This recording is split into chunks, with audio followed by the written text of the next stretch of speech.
Prinsip-prinsip utama dalam agama semua telah dijelaskan oleh Nabi SAW. Siapapun tidak berhak untuk mengadakan sesuatu yang baru, yang tidak ada contoh sebelumnya, apalagi sampai mengatakan hal tersebut bagian dari agama. Allah telah menyempurnakan agamanya, wahyu telah terputus, dan kenabian telah ditutup. Sebagaimana Allah berfirman, Al-yawma akmaltu lakum dinakum wa atmamtu alaikum ni'mati wa raditu lakumul islam dina. Pada hari ini telah aku sempurnakan agamamu untukmu, aku telah cukupkan nikmatku bagimu, dan telah aku ridhoi Islam sebagai agama bagimu. Rasulullah juga bersabda SAW, Man ahdatha fi amrina hadha ma laysa minhu wa huwa radd. Barang siapa mengadakan dalam urusan agama kami sesuatu yang bukan darinya, maka amalannya tertolak. Hadis sahih Bukhari Muslim dari Aisyah radhiyallahu anha. Jadi nggak boleh orang menambah-nambah sesuatu yang baru dalam agama ini. Membikin sesuatu yang baru dalam agama nggak boleh. Bikin kelompok, bikin firqah, bikin ajaran seperti ajaran tarekat, ajaran tasawuf. Islam nggak pernah mengajarkan, Nabi nggak pernah mengajarkan. Kemudian dibagi lagi, ini ada tarekat, ada syariat, ada hakikat, ada ma'rifat. Nggak ada dari Nabi SAW, nggak ada dari sahabat.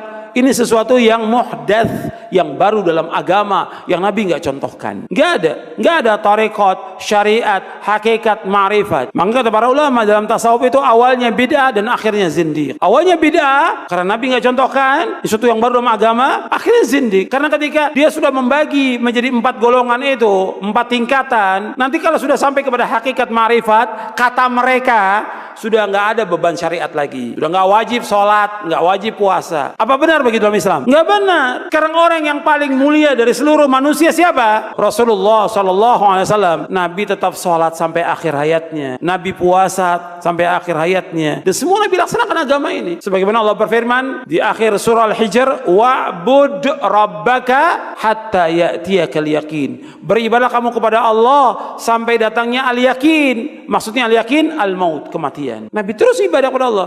Nggak ada dalam Islam dibagi, oh kamu ini masih baru, kamu ini torekot syariat kamu. Kalau saya sudah wali, nggak perlu lagi sholat, nggak perlu puasa. Betul, wali syaiton yang seperti itu, wali syaiton.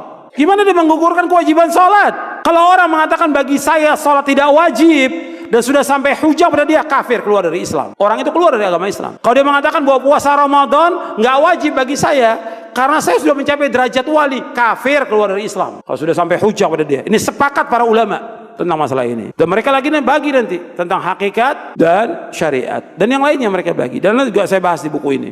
Nggak ada. Makanya Al-Hafidz Ibnu Katsir ketika menjelaskan ayat ini, Al-yawma akmaltu lakum dinakum wa atmamtu alaikum ni'mati wa raditu lakumul islam madina. Kata Al-Hafidz Ibnu Katsir yang ringkasnya, tidak ada agama kecuali agama yang dibawa oleh Nabi Muhammad SAW. Tidak ada tarekat kecuali tarekat yang dibawa oleh Nabi Muhammad SAW. Tidak ada syariat kecuali syariat yang dibawa oleh Nabi Muhammad SAW. Anda bisa lihat dalam tafsir Ibnu Katsir tentang ayat ini. Al-yawma akmaltu lakum dinakum wa atmamtu alaikum ni'mati wa raditu lakumul islam madina. Enggak boleh orang bikin sesuatu yang baru dalam agama ini. Yang tujuan mereka untuk mencapai kepada Allah tidak bisa sampai kepada Allah. Semua firqah, semua golongan, semua yang baru yang dibuat oleh manusia tidak akan sampai kepada Allah kecuali dengan apa yang dilaksanakan Rasulullah SAW dan para sahabatnya, baru akan sampai kepada Allah Taala. Itu penjelasan para ulama. Harus jelas dan tegas disampaikan kepada umat ini supaya umat tidak sesat. Umat ini harus jelas karena agama Islam agama yang jelas. Maka akidah salaf ini, akidah Ahlussunnah, akidah yang jelas gamblang. Anda bisa lihat karakteristiknya, jelas gamblang. Enggak sembunyi. Kita harus jelaskan. Kalau kita sayang kepada umat, jelaskan semuanya. Yang hak-hak, yang batil-batil, yang sesat-sesat kita jelaskan. Yang benar-benar, yang sesat-sesat kita jelaskan. Yang tauhid-tauhid, yang syirik kita jelaskan. Yang sunnah-sunnah, yang bid'ah-bid'ah kita jelaskan. Baru umatnya akan tahu, dia akan berjalan di atas siratal mustaqim. Kalau tidak, seperti yang kita lihat sekarang ini. Umat nggak tahu dibawa kemana. Oleh kiainya, oleh ustadznya nggak tahu. Saya cuma ngikut aja nggak tahu. Dan mereka harus belajar tentang agama ini supaya mereka tidak disesatkan oleh para tokoh. Harus belajar agama.